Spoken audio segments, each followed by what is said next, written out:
ললিতারে, ললিতা, ও ললিতা, এ তুই কি বলছিস? তবে কি আমার বধূকে আমি দর্শন করতে পারবো না?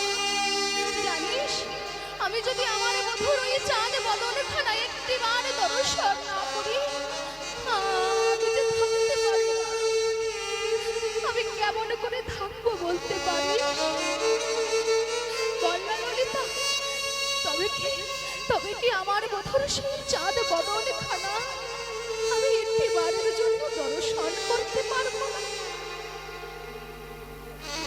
এমন ভাবেই ললিতার কণ্ঠটা জড়িয়ে ধরে রাধা রানী আমার কাছে, বধূ, বধূ, তুমি কি জানো না বধূ, আমি তোমাকে দর্শন না করলে থাকতে পারি না। মাগো, এদিকে হঠাৎ এসে কি উপস্থিত হলো না, অঘটনে ঘটনে পটিয়সী মা যোগ মায়া এসে ডাকলেন, রাধে, বলে ও নাতনি। রাধারানী আমার চমকে উঠলেন, কে?